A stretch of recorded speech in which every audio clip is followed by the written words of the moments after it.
Ok, bonjour tout le monde. Alors comme on en a parlé, on va faire le tutoriel de la pizza napolitaine euh, sur l'esprit de ce qu'on a fait la dernière fois. Seulement, là on va avoir deux, trois choses à améliorer. Enfin voilà quoi, vous avez demandé de voir ça, on va voir. Donc la première chose que je fais, moi quand je fais ça, j'utilise une application, je vais vous donner le lien, qui s'appelle Pizza App Napolitaine, dans lequel en fait on peut mettre tous les renseignements des pizzas, de ce qu'on veut faire pour la pâte. Donc là en l'occurrence pour ce soir, moi je vais avoir deux pâtons à faire de 260 grammes. Moi je préfère 260 que 250, on en avait parlé. Parce qu'avec un peu de perte, voilà, ça vous permet d'avoir des pizzas un peu plus grandes. Et au final, le pâton, il fera 250 de toute façon. L'humidité, je la mets à 62%. Alors ça, c'est vraiment moi. Ouais, la plupart des gens, ils mettent l'humidité à 60%. Moi, j'ai tendance à le mettre à 62. Je trouve qu'elle a une meilleure élasticité. Et moi, je suis obsédé par le fait que la pâte soit vraiment, vraiment le plus fine possible. Et ça aide énormément à ça. Voilà. Ensuite, 3% de sel, ça c'est la base, il n'y a rien à changer. Et donc on change les informations. Donc là, je sais qu'il est 9h du matin et la pâte, elle va pouvoir lever entre guillemets jusqu'à 19h. Et parce qu'on va faire les pizzas à 19h. Donc ça nous fait 10 heures de lever. Donc je lui dis 10 heures de lever. Et ici, il fait 20 degrés Celsius. Donc voilà, je lui dis qu'il fait 20 degrés Celsius. Ensuite, le type de levure, moi j'utilise de la levure instantanée qui lève rapidement. Donc c'est de la Instant Dry Yeast. Je pense que l'équivalent c'est la levure de boulangerie. On n'en est pas encore sûr, ça, on en discutera. Mais voilà, moi je suis un avocat de ça. Évidemment, on peut faire avec tout type de levure. À vous de faire vos tests. Moi, ça marche très bien. Ça marche très bien et je vois pas vraiment de différence avec les autres. Donc j'utilise celle-là. Et donc là, on va commencer. Il va falloir que je pèse d'abord 315 grammes de farine. Donc voilà, en fonction de toutes les données que j'ai rentrées dans l'application, il m'a donné il faut plus ou moins de farine, plus ou moins d'eau, plus ou moins de levure, etc. Ça se joue à pas grand-chose, mais encore une fois, c'est des détails qui comptent. Donc voilà, il faut le faire. Donc là, on va aller chercher 315 grammes de farine. Et moi. Ah ouais, pour la farine, donc c'est de la type 00. Alors, selon nos recherches pas encore concluantes, c'est la type 45 en France. Mais en Italie, elle est appelée type 00. Donc, si vous cherchez de la vraie, c'est la plus raffinée, quoi, de la vraie farine à pizza, alors ça compte énormément. Notamment si vous voulez une pizza qui rétracte pas trop à la fin. Enfin, ça fait une énorme différence d'utiliser. S'il y a quelque chose avec lequel il ne faut pas jouer, selon moi, c'est d'avoir vraiment de la farine type 00. Et Julien est mort de rire derrière. Là, ce film-là. Oui. Ouais, donc, on a coupé là. On disait, ouais, il faut vraiment, vraiment utiliser donc la farine de T00. L'équivalent serait donc le T45 à vérifier. On adorerait qu'il y ait des versions bio. Celle-là, je l'ai trouvée, elle est sans OGM, mais elle est malheureusement pas bio. J'ai pas encore trouvé ça aux États-Unis. À faire les recherches en France si vous arrivez à trouver de la bio. Et évidemment, faites attention à bien différencier, si vous les mettez en bocaux, à bien différencier vos farines parce que on peut se retrouver con à plus se souvenir. Quelle farine est quelle farine, parce qu'elle ressemble trait pour trait à l'œil nu à la T65, T55, etc. Donc je mesure toujours mes 315 grammes. Ouais, 315. Et là, on finit évidemment. Hop là. Qu'est-ce qu'il y a? Hop là. Qu'est-ce qu'il y a? Allez, hop. Ah, tu fais des commentaires, Julia? Ok. Là, on est à 315 grammes de farine. Ensuite, l'eau. L'eau, il m'en faut 195 grammes. L'eau, il faut qu'elle soit entre 40 et 50 degrés pour pas tuer la levure en fait. Et d'ailleurs, vérifiez bien que votre levure n'est pas périmée. Parce que ça arrive aussi. On utilise de la levure périmée et c'est un organisme vivant, et il est mort et votre pâte, elle ne lève pas. Donc, on peut, en gros, l'eau la plus chaude possible en sortie de robinet, si elle est utilisée tout de suite, elle est entre 40 et 50 degrés. Donc, on est... donc, il n'y a pas de risque. Si vous ne voulez pas vous prendre la tête, etc., à prendre la température de l'eau, bah, juste attendez qu'elle soit vraiment chaude. Et elle est entre 40 et 50 degrés. Donc, là, ce que je fais moi. Donc, on a eu un commentaire entre-temps de Julia qui nous disait il ne faut pas sortir boire l'eau chaude en sortie de robinet parce qu'il y a du plomb aux États-Unis ou des trucs comme ça. Bah, si vraiment vous êtes concerné par ça, bah, vous la faites bouillir votre eau. Quoi. Ouais. Si, c'est connu. Ok, donc on a sorti l'eau. On est à 40 degrés à peu près. Alors, maintenant je dois mesurer 95 grammes d'eau. Évidemment, c'est pas très intéressant, mais. Donc je vais couper. Alors, on doit mesurer donc 195 grammes d'eau. Et on doit le mélanger à la levure assez rapidement pour que la température ne baisse pas. Voilà. Hop. Hop là. On est à 195 grammes d'eau. Pardon. Levure, il me dit donc là, quand il est à 10 heures, il me dit 0,42. Bon, moi j'ai tendance à mettre pas loin un demi-sachet en général de celle-là. Non, fait plus, hein. Fait clairement plus là ce que j'ai mis. Ouais, écoute. Ça suffit. Combien j'ai mis? Écoute, tu mets ça. Mais je suis pas d'accord avec les taux de levure en général. Donc là, on mélange. Jusqu'à ce que toute la levure, qu'il n'y ait plus de grumeaux de levure, quoi.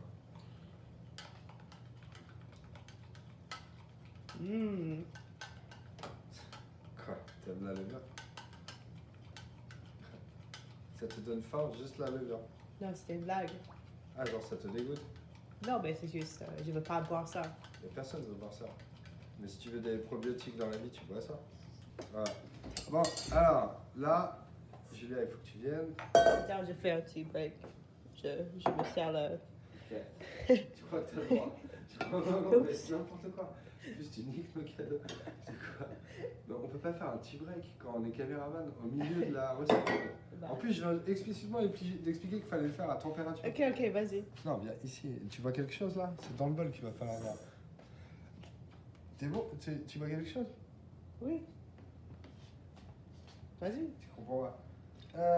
Ouais, en fait, non, pardon. On va mesurer le sel aussi. On a oublié de mesurer le sel. Voilà. Hop. C'est très important que vous sachiez comment mesurer le sel. Dans ce contexte-là, il faut 9,4 de sel. En général, pour 2 pâtons, on est autour de 10 grammes. Si vraiment vous voulez pas vous prendre la tête. Je crois que pareil, il n'y a pas trop d'importance à ce que ce soit vraiment précis. Voilà, là j'ai le sel. Bon ben on y va, on commence. Alors d'abord on met la levure. C'est bon, tu vois le bol là? J'ai du mal à me dire, je pense pas que tu... Ouais, maintenant oui. Donc on met le mélange levure et eau en premier. Ensuite on met la moitié de la farine. Voilà, toujours pareil, c'est pas très autour de la moitié, mais la moitié c'est une bonne idée. Et là, avec le bout des doigts d'abord, je vais remuer. Et l'idée c'est d'avoir une première consistance très liquide et de tuer les gommes. Donc je mélange juste, encore une fois avec le bout des doigts. Vous allez voir, j'utilise très peu la main gauche, elle est quasiment propre à la fin. De toute façon, de tout. Et puis là, je penche. Quasiment liquide. Ok. T'as le vent pauvre après. Bon, ok, je viens de réaliser qu'on avait un cadreur qui filmait que dalle, putain. Donc, ok. Bon, ben là, c'est liquide. Donc, il s'est passé, je sais pas moi, 30 secondes en vrai, 1 minute maximum. Donc, à ce stade-là, en fait, j'ai tendance à rajouter un tout petit peu de farine sans rien faire. Et on prend le sel et on le répartit On répartit tout autour. Donc à la moitié, une fois que vous avez pétri la moitié de la farine, là vous rajoutez le sel, vous le mélangez au pâton, et puis ben là on va rajouter la farine au fur et à mesure. On va travailler du bout des doigts tant qu'on peut, et puis dès que ça commence à prendre un petit peu de consistance, on va pétrir, mais en retournant la pâte vers le bas. Vous allez voir, on va chercher vers le bas. Mais là on continue la même chose, un petit peu énergiquement. Tant qu'on peut, on va le faire comme ça.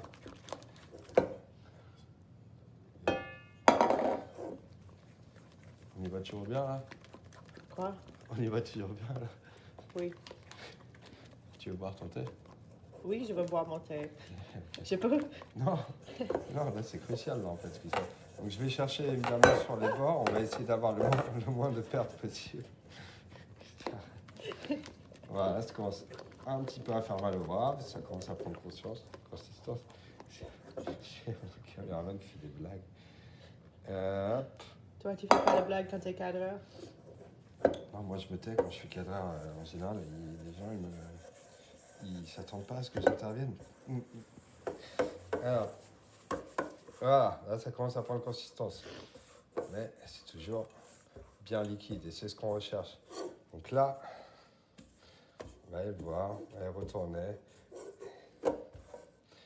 Mais on est... Vous voyez, j'ai pas trop...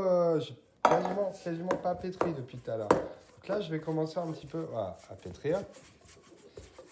Allez chercher. C'est toujours pareil avec une main. Chercher, retourner. Chercher la pâte dessous, la retourner. Tu peux faire des rabats. Vraiment, ce que je la martyrise pas du tout. Je mets pas... Je vais pas la squeeze là. Je vais pas la prendre. Ça pétrit pas comme une éponge. Comment dire? Et il faut même quand on utilise la paume, il faut y aller vraiment doucement. Ça va être une règle d'or jusqu'à la fin de jamais la martyriser, de jamais la pétrir avec Jamais le force. martyriser. Jamais. Jamais. Il dit jamais. C'est bien, voilà, tu renforces le message, c'est très bien. Donc là, j'utilise ma main gauche, mais uniquement pour pour récupérer la pâte qui colle, quoi. Etc. What's next? Ouais, on y est presque. Mais enfin, l'idée, c'est quand même d'absorber toute la farine. Alors oui, selon votre type de farine, c'est là que ça va changer. C'est pas forcément le type de farine selon la marque. En fait, ça va boire plus ou moins. Donc il y a certaines farines où c'est à l'œil et au toucher, il faut savoir s'arrêter. Si ça se trouve, avec certaines farines, ce qui reste là, je ne suis pas censé le rajouter. Sachant que mon objectif, c'est au moment où je vais arrêter ce stade-là, que mon pâton, il a encore ce minimum d'humidité qu'on va pouvoir éliminer lors de l'étape du rabat. En fait, on parlera juste après. Encore une fois, au toucher, là il faut leur montrer la pâte montre-la. Donc la pâte à ce stade-là est vraiment très humide, elle est très déstructurée, elle n'a pas encore, je sais pas ce qu'ils disent là, les réseaux glutineux et trucs comme ça. Elle est, ça c'est une pâte qui est, si on s'y attend pas, on continuerait de la pétrir en fait mais là, on va laisser la nature travailler. C'est tout petit, tu dis? Mm-hmm. On va laisser la nature travailler. Donc, on va commencer à faire une boule. Hein. Et on n'a pas à nettoyer le cul de poule à ce moment-là. On s'en fiche un peu. On la met juste ici, comme elle était. On va la couvrir. J'ai mis de la farine partout. Voilà quoi, on la couvre avec ce genre de choses. Et on va la mettre 20 minutes au repos. Et dans 20 minutes, on va lui faire un rabat. Voilà. Là, Regarde le backsplash qu'il a fait. Là, tu peux couper. Ça filme, ça tourne. Ok. Donc 20 minutes après, là on ne s'attend pas à de grands changements, mais elle est un petit peu plus structurée, je ne connais pas les termes. Donc ouais, je l'ai décollé juste avec le bout des doigts en allant chercher dessous. Hein. Toujours pareil, on essaie d'être gentil, on la décolle. Bout des doigts, dessous, hop, je touche pas le dessus, je la pose, là, et là, viens Julien. Donc là, il faut que tu filmes la pâte. Mais C'est bon, je on y filme. est. Ouais, donc là, c'est la pomme qui va jouer. Là, on va faire 1 ou 2 rabats. Donc avec la pomme, on va écraser dans la longueur. Voilà. En gros, c'est ça. Et on va faire un rabat, 2 rabats. Et là, on la retourne de 90 degrés, quoi. Et on refait la même chose. Hop. Et on peut faire un peu comme on veut. Un rabat, 2 rabats. Et, allez, je dirais un dernier, elle est bien humide, celle-là. Allez, juste un dernier. Un Il est rabat, humide aujourd'hui. 2 rabats. Et il fait humide aujourd'hui dans la maison. Et ensuite, hop, je vais chercher dessous, je vais lui redonner la forme d'une boule, quoi. Donc, évidemment, je fais pas comme ça d'habitude, mais hop, je vais juste lui redonner la forme d'une boule. Et je vais laver ça. Il faut pas qu'il y ait de résidus sur les côtés. Ouais. Je vais le laver, je vais le sécher, je vais remettre. Mais si j'avais un autre saladier, j'utiliserais un autre saladier. Hein. Mais là, on n'en a pas. Donc je vais laver ça, je vais le mettre dedans et puis je vais le recouvrir. Je vais le recouvrir avec ça. Voilà. Et une technique aussi pour faire les boules, c'est vraiment, on va chercher comme ça. Je sais pas ce que tu vois correctement. Maintenant, on voit. On va chercher comme ça. Et juste, on enfonce la boule. Voilà. Et là, on a les boules. Donc vous voyez, elle est vraiment différente d'il y a 20 minutes. Elle est parfaitement lisse. Elle a un très très bon taux d'humidité. Ok, donc là, on est 2h30 avant. Et on va juste séparer les pâtons en deux. Et les remettre à lever pour 2 heures encore. Donc, je vais enlever ça. On peut vérifier que la pâte, elle a levé, elle a à peu près doublé de volume, là, pour le coup. Donc, toujours pareil, on est prudent quand on la touche. Là, c'est la seule étape où, en fait, c'est conseillé de se mettre un peu d'huile d'olive sur les mains. Toujours pareil, pas trop. Et tu peux venir filmer à l'intérieur, s'il te plaît? On voit bien, là, l'intérieur? Oui. Ok. Donc là, je vais tapoter la pâte un peu pour l'imbiber légèrement d'huile d'olive. Et toujours pareil, je vais aller la chercher dessous gentiment, je vais la décoller. Hop, voilà, elle se décolle à peu près normalement. Là, je vais l'imbiber vite fait avec ce qui me reste d'huile d'olive sur les mains. Je vais la mettre sur le plan de travail. Et une seconde. Donc, on va la peser. Donc là, elle pèse 496 grammes. Ah non, voilà. Elle est un peu imprécise la balance. 500 grammes. Filme comment il y a marqué 500 exactement. Wow! Donc, ce que je vous disais tout à l'heure, j'ai fait des pâtons de 260. Et on arrive exactement à une mesure pour des pâtons de 250. Et regardez, il ne reste pas beaucoup dedans. Donc, je ne sais pas exactement comment expliquer ça, mais c'est un fait. Donc là, je prends une corne de pâtisserie. Je vais la couper en deux. Et là, je suis à 230 grammes. Donc, je recoupe un peu, 240. Bon, en gros, il faut arriver à 2 pâtons de 250, évidemment. Donc là, je vais la prendre là. Toujours pareil, je ne la pétris pas. Je vais juste la rabattre comme ça. Pour refaire une boule, gentiment.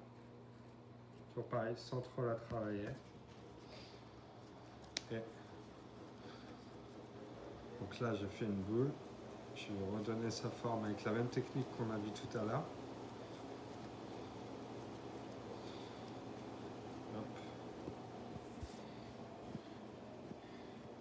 Et puis, je vais la mettre dans un récipient normal, la couvrir. Si vous n'avez pas rien pour la couvrir, etc., il faut utiliser du film plastique. Moi, je ne sais pas avec les torchons s'il y a une différence ou pas. En tout cas, j'en utilise pas. On peut peut-être, probablement. Même chose ici. Hop. C'est le même pull que Jean. Et je porte le même pull que Jean. Voilà, je le remets. Vous pouvez utiliser les tupperwares aussi à ce stade. Et on remet à lever pour 2 heures à température où vous voulez. Voilà. Ok, donc là, il s'est passé 2 heures. 2 heures et demie à peu près, 3 heures même, je sais pas. Voilà. Enfin, au moins 2 heures. Donc on va ouvrir. Julia, tu vas leur montrer la pâte.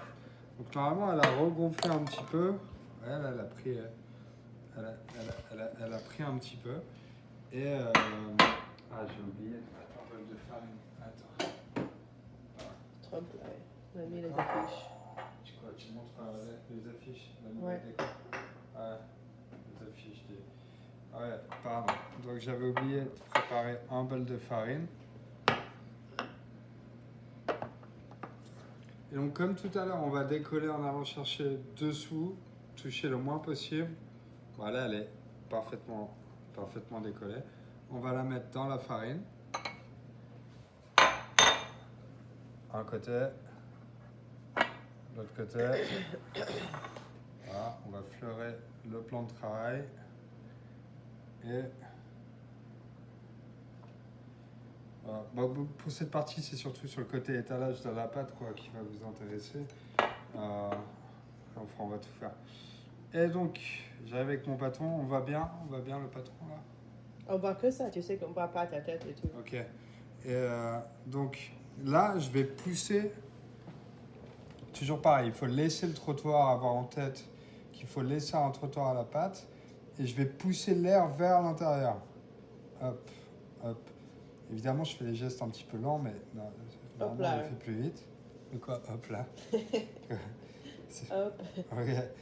Donc je l'ai retourné et je lui ai fait faire un quart de tour. En demi-tour, pardon. Hop, hop, Hop. hop. Hop. Ok, fais les hop, je veux dire. Hop. Là, pareil, je la prends, je la retourne, je fais faire. Donc ça, on le fait, je sais pas, moi, on le fait 3-4 fois. Et normalement, là, il y a la taille de ma main qui tient. Donc moi, je suis droitier. Je pose ma main ici. J'étends ma pâte. Je lui fais toucher Hop l'autre là. côté. Un demi-tour. Et je recommence la chose. Alors, vous voyez, il y a mon pouce là qui tient. Et j'ai les doigts dessous. Et je tire en fait avec les doigts dessous. Mon pouce, il est vraiment là que pour se reposer. Je ne mets pas du tout de force sur le pouce. Et même chose ici. On va continuer jusqu'à ce qu'on ait une taille acceptable. Voilà, il faut vraiment sentir la pâte et le moment où elle pourrait se déchirer. Puis avec le temps, ça, on le sent bien.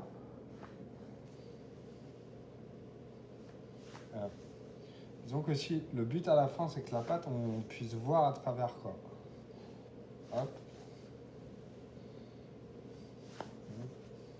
Tu vas mettre ça sur YouTube. Ah, Ah, c'est cassé. Ouais, là, on l'a un petit peu déchiré. Non, je vais pas mettre ça sur YouTube. Non. Évidemment, je vais pas mettre ça sur YouTube. Donc là, j'ai pu la rattraper à temps, mais justement, j'ai fait l'erreur de la déchirer. Donc quand elle est proche de ça, on va faire la technique là du volant. Donc on la prend comme ça, on laisse le bas reposer un peu sur le plan de travail. On tire comme ça. Enfin, la gravité doit jouer. Et on tourne. Ça tourne. Voilà. Hop. Voilà, on tourne. Il faut vraiment penser à bien l'étirer.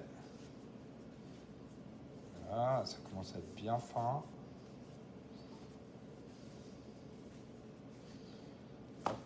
Encore. J'ai encore fait un trou. Ridicule. Hop. Next. Encore next, ouais. What's next?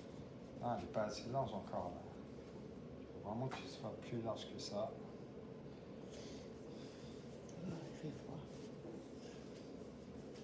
Puis bon, on va la faire tourner là pour l'élargir un petit peu, mais surtout lui donner la forme ronde définitive. Il y a aussi, ce qu'on peut faire, c'est quand elle n'est pas assez, on peut la prendre comme ça et l'étirer avec les doigts.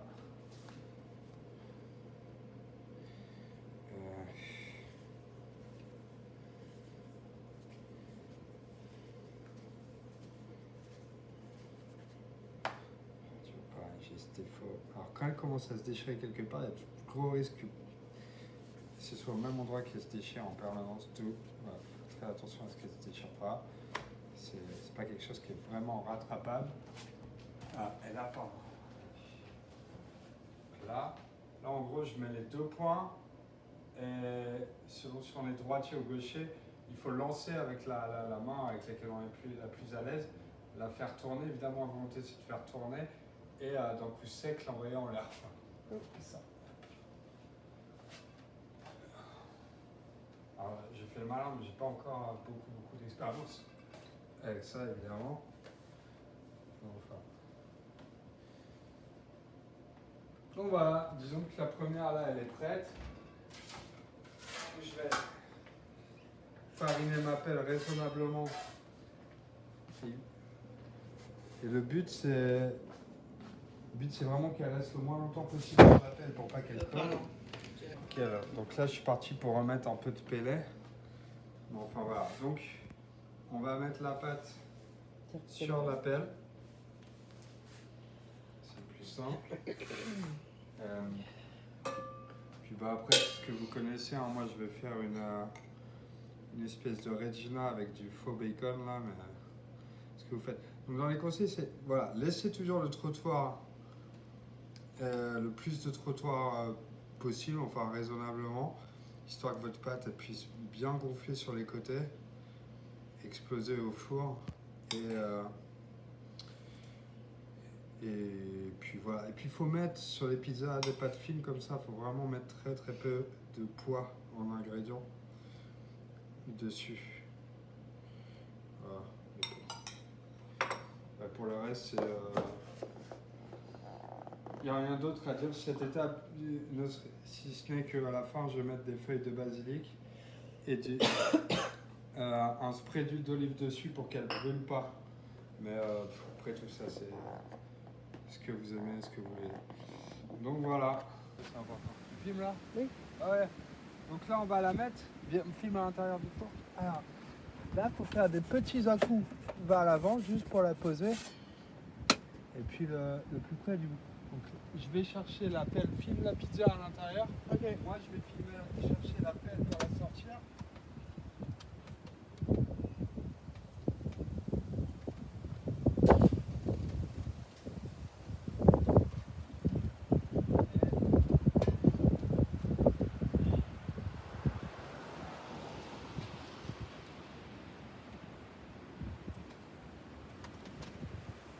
En général, pour le premier côté, c'est genre, je sais pas, 45 secondes, 1 minute 30. Film. Hein, on la voit bien là? Oui. On la voit gonfler là. Plus à l'intérieur, vas-y. S'il te plaît. Regarde. It's too windy. Vous voyez, au fond, on a commencé. Et je sais pas, au bout, c'est un peu à l'œil, mais au bout de 45 secondes, on va la retourner Wow. à 360 degrés. Mais j'en ai vu les bulles comme ça. Ok, Ah, vas-y, si, c'est ça arrive. Quoi? time to. Ah ouais, donc là, je vais la chercher d'un coup vif et je la retourne, encore une fois, et on la remet le plus vite possible pour perdre le moins de chaleur possible. Et là, ça dépend, encore une fois, c'est à l'œil. Dans 30 secondes, 45 secondes, elle va être prête. Là, elle était, je pense qu'on l'a sortie un peu tôt. On n'a plus beaucoup de flammes. Ouais, c'est tellement de vent là. Ouais, c'est comme ça. C'est faire des pizzas à Albanie J'ai peur que. en hiver. Alors là, le four, le four est pas assez chaud en fait, je me rends compte. C'est vraiment. Le four est genre, il est à, là il est à 400.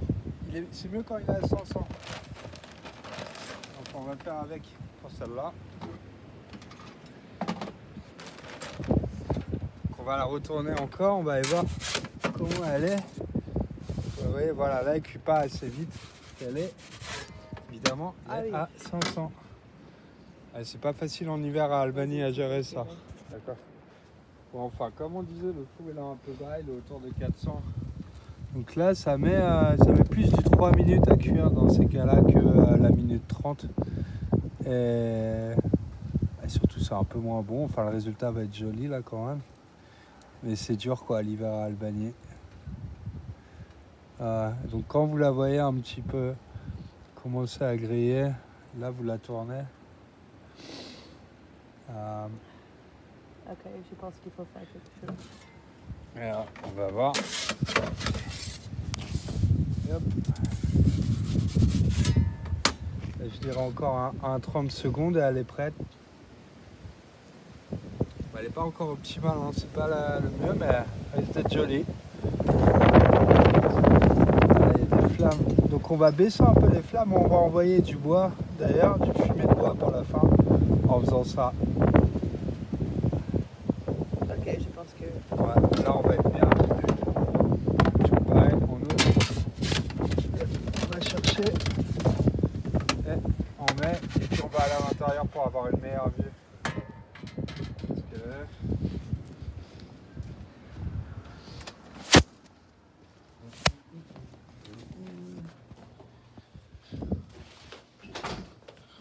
Voilà.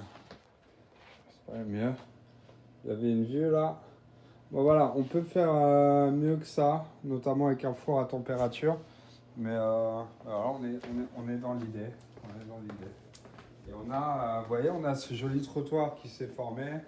On a des jolies bulles, des choses comme ça. Et maintenant on va laisser Julia manger. Moi je vais faire la mienne. Donc voilà, ben on se pose des questions. Enfin voilà, on se posera des questions mutuellement quand vous ferez vos pizzas quoi. À très vite.